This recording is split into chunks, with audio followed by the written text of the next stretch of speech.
atau petugas yang megang nozzle itu masuk ke perusahaan, ya.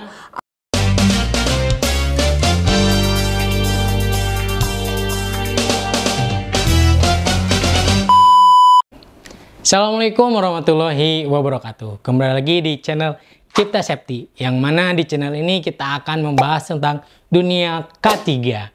Ya, sahabat safety semuanya, di kesempatan yang berbahagia ini ada program baru nih di channel Cipta Safety ini, ya, yaitu adalah Ngobras, ngobrol santai. Kita akan ngobrol santai dengan para ahli untuk mendapatkan berbagai ilmu pengetahuan yang bisa kita gunakan di dunia kita bekerja. Saya perkenalkan diri dulu ya, siapa tahu belum kenal nih.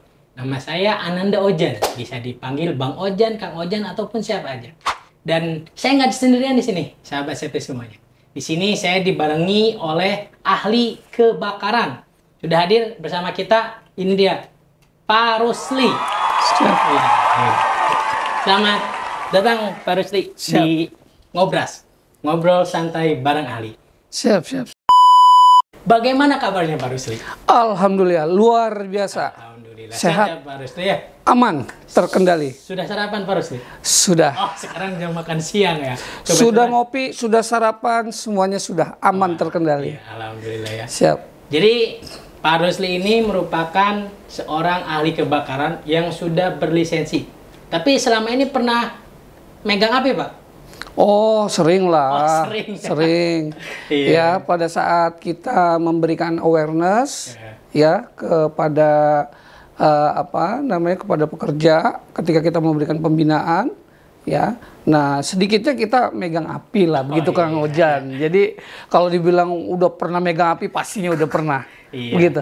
Tapi sahabat safety semuanya, pada kesempatan yang berbahagia ini, sebagaimana yang telah kita hadirkan yaitu seorang ahli kebakaran, maka pada kesempatan Ngobras kali ini, yaitu temanya adalah tentang awareness terhadap proteksi kebakaran. Nah, yang kita akan tanya jawab nih bareng Pak Rusli ini ya. Ada beberapa pertanyaan, dan nanti kalau misalkan sahabat safety semua yang nonton di channel YouTube ini boleh mengajukan pertanyaan juga nanti di kolom komentarnya ya. Siapa tahu penasaran, oh gimana nih kalau misalkan kayak gini, oh gimana kalau misalkan di rumah saya ada apinya kayak gini. Nah, boleh ya, tentang kebakaran. Jadi sahabat safety semuanya bisa menanyakan apapun ya, tapi dalam ruang lingkup proteksi kebakaran. Baik, untuk mengefektifkan waktu sahabat safety semuanya, ada beberapa hal yang akan kita diskusikan dengan Pak Rusli ini yang merupakan seorang ahli dan praktisi juga di proteksi kebakaran. Oke, untuk yang pertama Pak Rusli, sebenarnya apa sih Pak Rusli yang menjadi dasar hukum dalam proteksi kebakaran itu? Wah, boleh silakan Rusli. Luar biasa. Terima kasih Kang Ojan sebelumnya atas pertanyaan yang luar biasa, yang paling fundamental dalam hal di bidang K3, khususnya proteksi kebakaran. Namun Kang Ojan, sebelum saya ngejelasin nih panjang lebar tentang dasar hukum, saya belum perkenalkan dulu.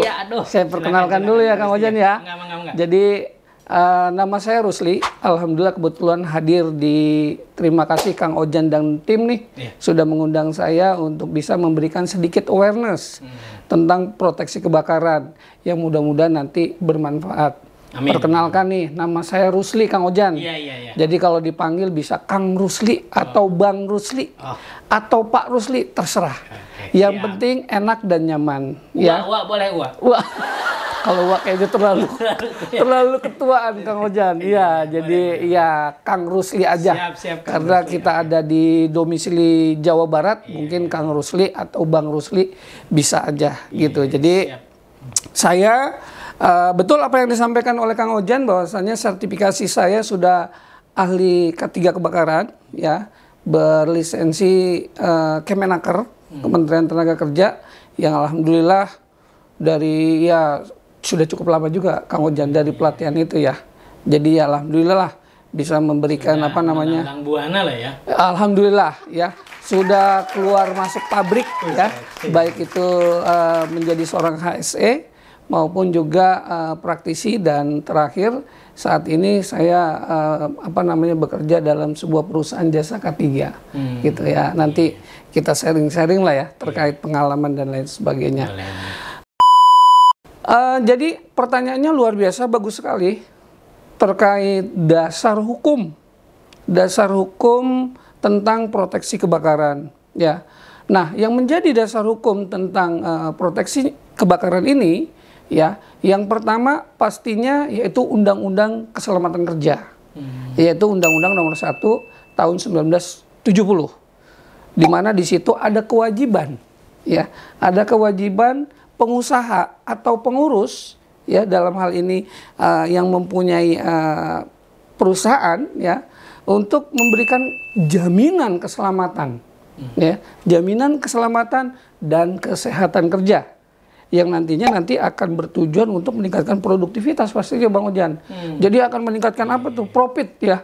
Profit, kemudian bonus dan lain sebagainya lah. Kesejahteraan. Kesejahteraan, ya. Betul. Penting, ya. Nah, begitu. Kemudian setelah Undang-Undang 1970, kemudian ada Undang-Undang Ketenagakerjaan, Bang Ojan. Oh, ada. Jadi Undang-Undang Ketenagakerjaan Nomor 13 Tahun 2003, ya, yang mungkin ini sudah tidak asing lagi ya buat tenaga kerja. Nah, kalau tenaga kerja mau tahu tuh, jaminan saya ini sebetulnya ada di pasal berapa? Ada di pasal 86. Udah ada ya? Iya, jadi ada jaminan, ya. Jadi pengusaha atau pengurus itu wajib memberikan jaminan keselamatan dan kesehatan kerja kepada pekerja, ya. Nah, atas dasar itulah, ya, setiap perusahaan, setiap pengurus itu harus memberikan jaminannya yaitu secara umum, ya. Ya pastinya dari kecelakaan kerja itu kan banyak, termasuk dalam kecelakaan kerja yaitu kebakaran itu merupakan satu kecelakaan kerja, ya. Kemudian yang menjadi dasar hukum lagi ada yang namanya Permen PUPR Nomor 26 Tahun 2008. Di situ jelas sekali ada bagaimana secara teknis menjelaskan, ya, proteksi kebakaran aktif, pasif, bagaimana cara memasang dan lain sebagainya. Di situ detail dijelaskan, ya. Di Permen PUPR. Kemudian ada lagi Peraturan Menteri Nomor 186 Tahun 1999. Kemudian ada Permen, ya, Permen Nomor 2, ya, Tahun 83. Kemudian ada Permen 4 Tahun 80, di mana ada yang menjelaskan tentang proteksi kebakaran yang berjenis alarm. Kemudian 480 tentang APAR. Nah, itu, ya, yang menjadi dasar hukum tentang proteksi kebakaran, penanggulangan kebakaran. Itu Kang Ojan yang perlu kita sama-sama ketahui. Jadi pekerja harus mengetahui itu ketika nanti mungkin ditemukan ada satu instalasi proteksi kebakaran yang mungkin ditemukan tidak berfungsi dan lain sebagainya, itu bisa berkoordinasi, berkomunikasi dengan pihak perusahaan, dengan pihak pimpinan untuk bisa menjadikan instalasi tersebut aktif sehingga memberikan jaminan keselamatan, ya, kepada semua pekerja dan semua orang yang ada di ruang lingkup perusahaan itu sendiri, gitu Bang Ojan. Itu Bang Ojan yang menjadi dasar hukum. Sahabat Safety, menarik sekali ya, di mana tadi Bang Rusli, ya, udah menyampaikan dasar-dasar dari proteksi kebakaran itu sendiri. Jadi tidak semena-mena nih adanya proteksi kebakaran itu tanpa adanya dasar gitu. Jadi sudah dijelaskan tadi ya, di undang-undang juga udah ada, dan kita perlu mengetahui hal-hal seperti itu biar apa ya? Biar kita meminimalisir, mencegah terjadinya insiden yang utamanya yaitu kebakaran itu sendiri, seperti itu. Nah, menarik nih Bang Rusli. Ngomong-ngomong proteksi kebakaran, ada berapa jenis sih proteksi kebakaran itu Bang Rusli? Saya penasaran banget. Betul Kang Ojan. Yeah. Ini sangat luar biasa, sangat menarik ini pembahasan kita ya. Walaupun ya kita masih di dasar-dasar lah ya, dasar-dasar kompetensi terkait tentang proteksi kebakaran ya. Jadi kalau kita bicara jenis proteksi kebakaran, itu memang ada beberapa jenis proteksi kebakaran Kang Ojan.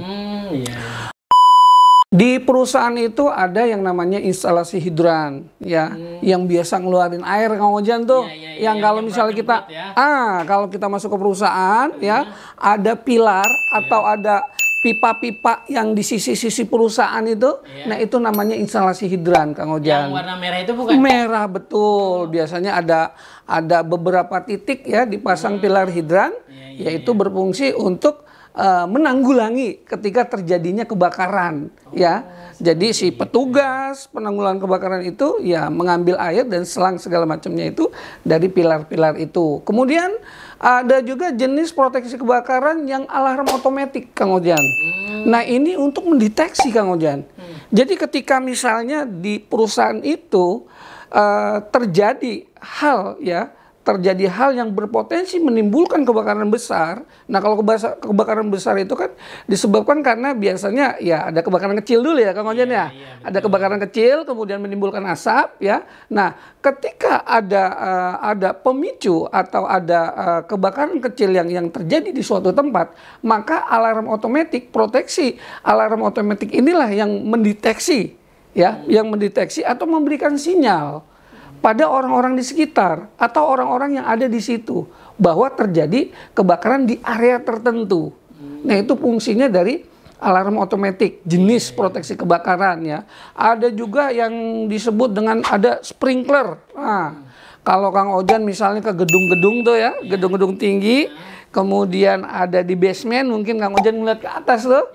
Ada yang namanya semacam apa ya, besi kecil, kemudian ada gelas kecilnya itu. Nah, itu untuk membaca, Kang Ojan, sebetulnya. Jadi si bejana kecil itu yang gelas itu ketika dia kena temperatur panas, Kang Ojan, ya itu dipecah, Kang Ojan. Jadi langsung keluar air. Nah, jadi air itu standby di instalasi pipa-pipa itu, Kang Ojan. Nah, ketika dia mendapatkan suhu yang panas yang sesuai dengan ketentuan itu ya, ketentuan dari masing-masing gelas itu ya, apa 40, kemudian 35, macam-macam spesifikasinya ya. Nah, ketika itu pecah, Kang Ojan, maka pipa air itu standby mengeluarkan air, maka terjadilah apa namanya penanggulangan kebakaran di area tersebut yang sprinklernya itu pecah begitu. Kemudian juga kita kalau ke area perusahaan atau gedung, kita juga melihat tuh tabung-tabung yang melekat pada dinding itu tuh. Nah, itu apa, Bang Rosi? Saya juga sering banget tuh ngelihat. Nah, itu namanya gitu. APAR, Kang Ojan, ya, alat pemadam api ringan. Oh, jadi untuk yang ringan-ringan pakai itu? Lah iya, jadi memang penanggulangan kebakaran ya, penanggulangan kebakaran itu biasanya dilakukan oleh petugas peran. Oh, apa itu? Nah, petugas peran itu Kang Ojan yang menenteng-nenteng itu, bawa-bawa itu. Emang ada ininya. Oh iya, jadi memang ada sertifikasinya ya. Nanti kita jelaskan ya. Jadi memang APAR ini adalah bagian dari jenis proteksi kebakaran ketika terjadi api mula ya, api mula atau kebakaran kecil. Nah, bisa ditanggulangi oleh si APAR tersebut, Kang Ojan. Walaupun memang seperti kita ketahui ya, yang perlu saya sampaikan, untuk APAR sendiri itu jenisnya macam-macam, Kang Ojan. Ada banyak nih. Iya, ada yang powder, ada yang CO2, ada yang isi air dan lain sebagainya. Jadi tergantung jenis kebakarannya. Misalnya, contohnya kebakaran yang jenis padat, ya, jenis padat. Nah, itu ya klasifikasinya harus A. Kemudian ada yang kebakaran cair, klasifikasinya harus B, listrik, C, dan lain sebagainya. Jadi tergantung dari jenis kebakarannya. Dan si APAR-nya juga menentukan spesifikasinya gitu ya, tergantung dari jenis-jenis kebakaran itu sendiri. Begitu. Kemudian ada instalasi khusus, jadi banyak. Kemudian itu diantaranya ada APAR, hidran, alarm, kemudian tadi ada sprinkler, jadi banyak. Ada instalasi khusus dan lain sebagainya. Begitu, Kang Ojan. Itu jenis-jenis proteksi kebakaran ya. Wah, begitu. Mantap sekali nih, Bang Rosi ya, sahabat safety semuanya. Jadi kita tadi sebagaimana yang dipaparkan oleh Bang Rusli, ternyata kita baru tahu nih bahwasanya untuk jenis-jenis proteksi kebakaran itu ada banyak sekali gitu. Kalau saya sendiri sih jujur, Bang Rusli, dulu saya taunya cuman yang disemprot itu tuh. Oh, selang ya, ada nozzle, ya, betul. Oh, ternyata banyak banget ya. Banyak banget. Jadi nozzle juga, Kang Ojan ya. Mohon maaf ya. nozzle itu nggak sembarangan juga Kang Ojan, asal pegang gitu. Iya, jadi ada caranya tersendiri ya. Ada metode, ada teknik. Jadi nggak sembarangan orang pegang, dan orang yang melakukan pemadaman atau petugas yang megang nozzle itu Bang Ojan, itu harus berlisensi Kang Ojan. Ada ini ya. Iya, jadi nggak sembarangan orang main pegang-pegang nozzle kemudian main sembur air, nggak bisa begitu Kang Ojan. Gitu ya. Jadi memang harus orang yang diberikan kewenangan, ya, harus orang yang bersertifikasi yang diberikan dan dilisensikan oleh Kemenaker, gitu Kang Ojan. Jadi harus belajar dulu Kang Ojan 3 hari, gitu Kang Ojan. Nggak bisa langsung megang, saya nggak bisa. Pengen megang. Betul, nggak bisa Kang Ojan. Banget tuh, gitu, karena gini Kang Ojan, setiap nozzle yang kita pegang, itu luar biasa tekanannya, bukan sembarang tekanan. Karena pompa hidran itu bertekanan cukup tinggi. Jadi kencang gitu ya? Oh iya, ada yang minimal 5 bar. Ada yang 7 bar, 9 bar. Kalau kita tidak diberikan kompetensi atau kita tidak diberikan pembekalan terkait teknik dan metodenya, wah bisa bahaya Kang Ojan. Jadi bisa jatuh ketimpa tangga, ya kan? Jadi bisa kena, begitu Kang Ojan. Jadi cukup berbahaya. Jadi harus orang yang punya kewenangan ya, harus orang yang bersertifikasi. Kurang lebih begitu Kang Ojan.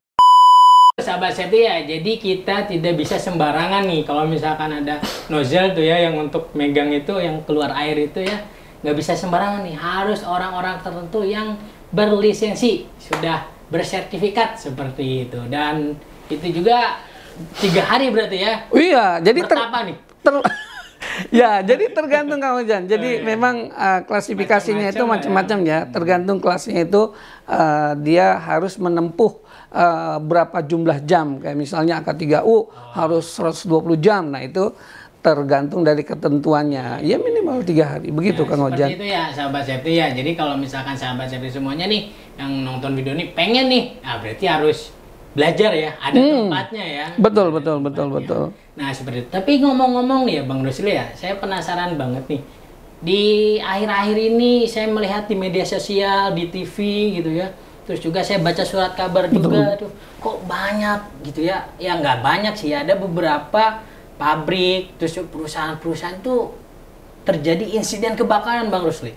Sedih dengarnya seperti itu. Nah penasaran nih Bang Rusli, apa sih kira-kira nih penyebabnya gitu? Apa yang menyebabkan bisa terjadinya kebakaran seperti itu? Padahal kan saya yakin sih perusahaan-perusahaan itu pasti udah ada aparnya, udah ada hidrannya tadi ya, jenis-jenisnya udah ada alarmnya dan lain sebagainya. Itu gimana Bang Rusli? Boleh dijelaskan? Iya. Luar biasa, menarik Pak Ojan. Ini jadi Kang Ojan ya. Jadi apa yang disampaikan, apa yang ditanyakan Kang Ojan ini memang fenomena yang akhir-akhir ini luar biasa. Di musim kemarau ini memang sangat riskan ya. Dengan insiden yang akhirnya terjadi eksiden. Nah, itu. Kalau insiden kan belum menimbulkan kerugian ya. Kalau eksiden sudah menimbulkan kerugian. Jadi kalau udah kebakaran Kang Ojan, nah itu udah rugi semua Kang Ojan ya. Baik materi ya, nama baik dan lain sebagainya. Yang terpenting adalah produktivitas kan pasti menurun Kang Ojan. Tentunya hal ini banyak disebabkan karena ya hal-hal yang sebetulnya sederhana Kang Ojan. Sederhana, ada unsafe action, ada unsafe condition. Nah, ini yang perlu kita perhatikan ya. Fenomena yang terjadi di di perusahaan, gedung, tempat kerja dan lain sebagainya, memang pemicunya banyak hal Kang Ojan. Banyak hal pemicu terjadinya kebakaran ya. Yang tadi saya sampaikan ya, accident itu ya, kerugian itu yang disebabkan karena kebakaran itu penyebabnya sangat banyak, diantaranya karena perilaku biasanya ya. Perilaku dari karyawan yang contohnya nih ya, ngerokok, perusahaan udah ngasih tempat khusus untuk merokok gitu ya, tapi kelakuan ya atau perilakunya tidak pada tempatnya, sehingga si karyawan tersebut mungkin tidak melihat ya bahwasannya di situ ada area atau cairan yang mudah terbakar ya, yang akhirnya itu jadi pemicu. terjadinya kebakaran. Kemudian ada yang mungkin karena kondisi, ya, unsafe condition. Contoh misal sering kita jumpai kalau di media apa namanya sosial, TV dan lain sebagainya, elektronik ya, itu kebakaran itu disebabkan karena apa? Arus listrik, Kang Ojan. Suka ini. Hubungan pendek, Kang Ojan. Karena kita melihat ya tidak dipungkiri ya, untuk standar instalasi kelistrikan kadang-kadang memang ya kurang memenuhi. Masih asal-asalan gitu. Kurang memenuhi dengan standar yang ada, puilnya, SNI-nya, yang akhirnya apa? Terjadi ya apa namanya instalasi panas gitu ya, nggak sesuai dengan spesifikasinya gitu kan, sehingga terjadi kebakaran pada instalasi tersebut. Nah, itu yang biasanya menjadi pemicu terjadi kebakaran. Ditambah, nah ini Bang Ojan, ditambah proteksi kebakaran di satu tempat, di perusahaan yang tidak memenuhi syarat. Oh, masih minim gitu?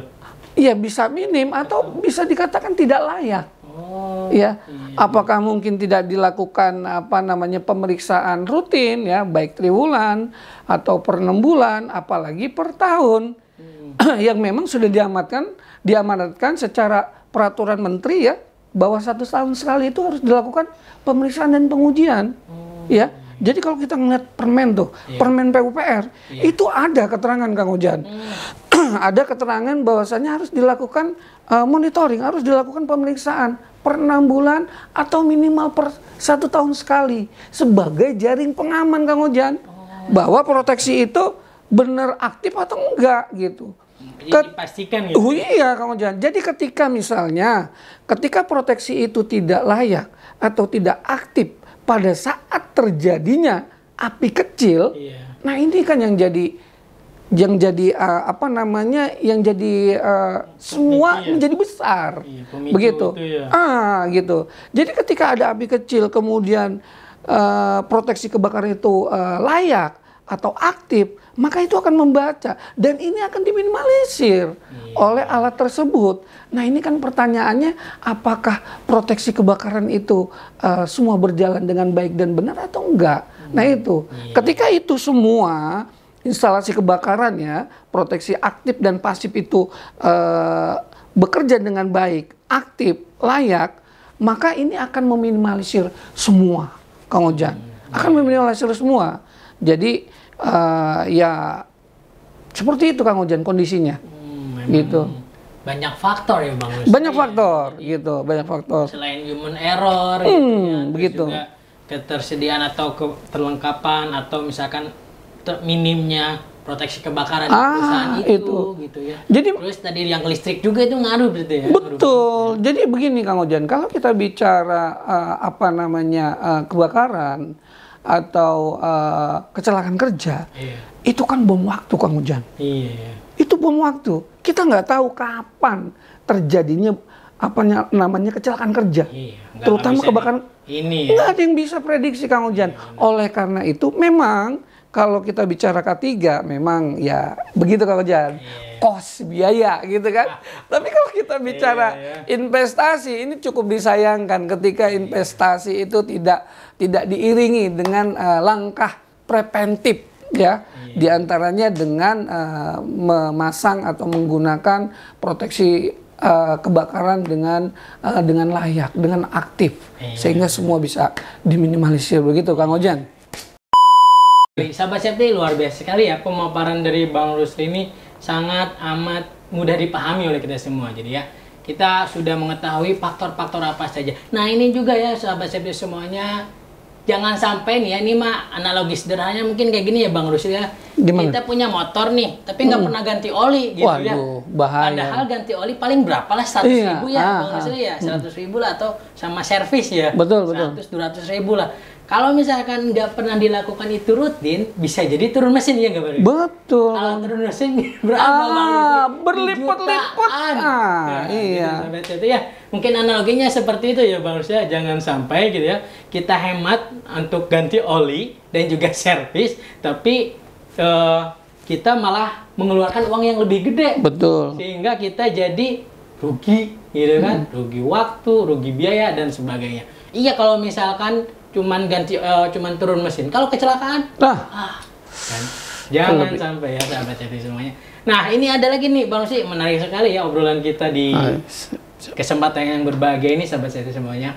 Jadi tadi kan sudah disampaikan oleh Bang Rusli ya faktor-faktor nih. Nah, sekarang nih saya pengen tahu nih langkah-langkah atau tips nih Bang Rusli, gimana caranya nih? Ya apa ya? Mungkin langkah-langkah apa yang bisa ditempuh atau misalnya yang bisa dilakukan oleh perusahaan atau misalkan yang punya usaha gitu yang memang ada potensi kebakarannya. Sebenarnya di setiap gedung pun ada ya potensi-potensi itu ya. Cuman pengen tahu nih gimana nih langkah-langkahnya supaya terhindar atau meminimalisir terjadinya kebakaran itu Bang. Luar biasa, luar biasa. Terima kasih Kang Ujang. Jadi ini pertanyaan luar biasa. Bagaimana cara atau langkah untuk memproteksi sehingga tidak terjadinya kebakaran di tempat kerja. Tadi rugi banget. Yang pastinya gini Kang Ojan, setiap perusahaan ketika berangkat niat untuk melaksanakan ketentuan atau penerapan K3 di tempat kerja dengan baik dan benar, tentunya ini semua akan berjalan dengan baik dan benar juga. Ya, ketentuan-ketentuan itu kan banyak Kang Ojan ya. Jadi diantaranya yang tadi itu kewajiban untuk melindungi karyawan, pekerja dan lain sebagainya dengan cara apa? Ya dengan cara memasang atau instalasi proteksi kebakaran dengan sebaik-baiknya, dengan yang layak gitu Kang Ojan ya. Jadi perlengkapan sarana semua proteksi kebakaran harus dipastikan itu berfungsi. Ketika alat proteksi kebakaran semua sudah dipastikan berfungsi, nah itu adalah poin yang paling pertama. Yang kedua Kang Ojan, kita harus memastikan karyawan kita, para pekerja gitu harus diberikan edukasi. Edukasi terkait bagaimana cara penggunaan, bagaimana langkah-langkah untuk mencegah terjadinya kebakaran, langkah-langkah penanggulangan seperti apa. Ini harus diberikan edukasi, awareness terkait penerapan K3. Ini loh kalau misalnya dikasih training-training tentang K3 itu kan kita aware-nya dia makin meningkat. Sehingga mereka akan lebih berhati-hati ketika dalam bertindak tanduk di lingkungan perusahaan. Dan pastinya mereka tidak akan ceroboh. Contoh misal ketika perusahaan memberikan edukasi tentang pentingnya penerapan K3 di tempat kerja, mereka akan lebih sadar. Kalau dia ngerokok bukan pada tempatnya, nah ini akan memicu terjadinya kebakaran. Nah, ketika ini sudah terbangun, maka itu akan bisa diminimalisir, gitu ya. Edukasi, kemudian alat safety juga ya, alat safety dari masing-masing dari pekerja itu harus betul-betul digunakan sebaik mungkin, digunakan dengan baik yang benar. Ya, petunjuk-petunjuk. Jadi kalau kita bicara hierarki dalam pencegahan terjadinya kecelakaan kerja itu kan ada yang namanya ada eliminasi, substitusi gitu kan, administrasi, engineering, dan yang terakhir yaitu APD. Nah, ketika hierarki pencegahan terhadap terjadinya kecelakaan kerja itu sudah diterapkan oleh perusahaan, maka saya yakin betul ini adalah bentuk ikhtiar untuk mencegah terjadinya kecelakaan kerja, terutama kebakaran. Ya, ini akan diminimalisir. Kan kata guru-guru kita, ketika ikhtiar itu terbangun, maka semua akan sesuai dengan harapan. Gitu.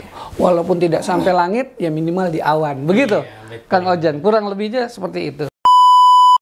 Menarik sekali sahabat CP semuanya. Tadi Bang Rusli udah memaparkan langkah-langkah, terus juga faktor-faktor yang memang bisa terjadinya kebakaran di suatu perusahaan atau di suatu tempat, instansi atau apapun itu ya. Nah ini Bang Rusli, saya masih penasaran nih, berbicara soal tadi ya.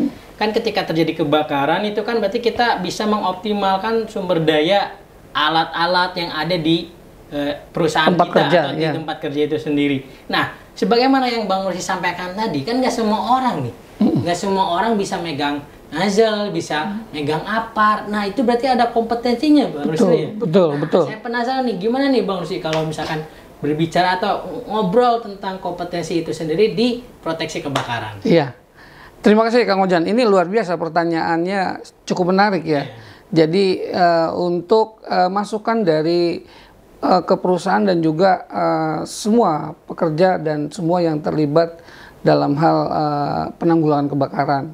Jadi memang kalau kita bicara apa namanya, siapa sih yang berkewenangan begitu ya? Iya. Siapa yang memiliki kewenangan menjadi petugas begitu kan? Iya, betul. Yang pastinya Kang Ojan ya, ketika ditanya tentang kewenangan, siapa yang punya kewenangan untuk melakukan penanggulangan kebakaran? Pastinya orang yang sudah berlisensi. Berlisensi yang diterbitkan oleh Kementerian Tenaga Kerja. Nah, dalam hal proteksi kebakaran ini ya ada tingkatan-tingkatan atau ada apa namanya kelas-kelas ya dalam proteksi kebakaran. Itu ada yang disebut dengan kelas D ya. Itu kalau proses kebakaran dari kelas D dulu Kang Ojan. Ya, kelas D, kemudian ada kelas C, kemudian ada kelas B, kemudian ada kelas A. Yang paling tinggi ini A nih Kang Ojan ya. Nah, apa sih itu kelas D? Nah, di sini Kang Ojan yang tadi Kang Ojan bilang, ya. APAR, alat pemadam api ringan adalah alat yang digunakan pada saat biasanya terjadi kebakaran awal. Pemula, kecil. Ya. Nah, siapa yang punya kewenangan untuk melakukan pemadaman tersebut? Ya, yang pastinya yang sangat memiliki kewenangan adalah orang yang sudah memiliki lisensi kelas D, yang disebut dengan petugas peran, petugas peran kebakaran. Ya, jadi petugas peran kebakaran ini, Kang Ojan, dia tugasnya itu nenteng-nenteng apar, gitu. Jadi jangan sampai ketika terjadi kebakaran, ya, kebakaran kecil, nah si petugas ini ketika tidak berlisensi dia main bawa-bawa aja, ya, membawa-bawa aja, nggak tahu teknik bawanya seperti apa, ya, metodenya seperti apa, instruksi kerjanya seperti apa. Ketika petugas yang sudah berlisensi, yang memiliki kewenangan, dia akan tahu flow prosesnya itu, instruksi kerjanya seperti apa. Contoh misalnya dia mengecek dulu, ini apa isinya, ada apa enggak, kan gitu. Ya, betul. Cara bawanya seperti apa. Nah itu orang-orang itu akan diberikan pembekalan pada saat training itu. Ya, jadi nggak sembarangan main bawa-bawa aja sampai ke tempat TKP ternyata nggak ada isinya. Nah ini kan golden time-nya nggak dapet. Bahkan apinya makin besar. Nah oleh karena itulah ya yang memiliki kewenangan itu paling utama untuk bisa melakukan penanggulangan kebakaran. Yaitu kelas D itu, tugas peran. Nah naik lagi pada kelas C. Nah kelas C ini lebih ke regu penanggulangan kebakaran. Petugas pemadam kebakaran. Ya, petugas penanggulangan kebakaran. Jadi yang tadi Kang Ojan bilang megang nozzle tuh. Nah, itu kelas C. Oh, jadi bukan sembarang orang gitu. Wah, iya, karena yang tadi saya sampaikan bahwasanya bukan orang sembarangan, ya. Orang yang memang harus diberikan pembekalan pada saat training, ya. Jadi untuk teknik, metode dan lain sebagainya itu nggak sembarangan. Harus ada langkah-langkah aman. Dia tahu kode-kode minta air, kode nutup. Nah itu ada orang kodenya ya? Oh, ada. Ya, nanti kita bahas di sesi berikutnya mungkin ya. Jadi seperti itu Kang Ojan. Jadi bukan orang yang sembarangan yang kemudian langsung berani dipegang, nggak mesti gitu. Ya. Jadi orang yang memang sudah dibekali, yang sudah berlisensi, nah itu yang lebih berkewenangan untuk melakukan penanggulangan kebakaran. Terus naik lagi kelas C. Kelas B, oh sorry, ya, kelas B, kelas B itu koordinator. Contohnya, api di sana, nah, mengatur ritme. Ya, si koordinator ini kelas B ini, ya. Jadi bahasanya dibilang ketua, pimpinan. dalam penanggulangan kebakaran tersebut. Berarti di bawahnya ada beberapa ini ya? Iya, jadi petugas-petugas itu sesuai dengan instruksi dari koordinator itu, gitu. Nah, yang paling tertinggi yang meningkat lagi kelas A, ahli K3 kebakaran. Nah, ini adalah biasanya dia melakukan kebijakan-kebijakan, membuat biasanya aturan-aturan, membuat SOP dan lain sebagainya. Itu kelas A. Begitu Kang Ojan.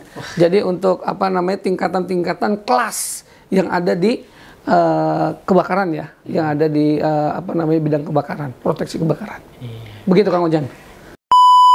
Jadi tadi ada beberapa tingkatan ya, sahabat-sahabat semuanya.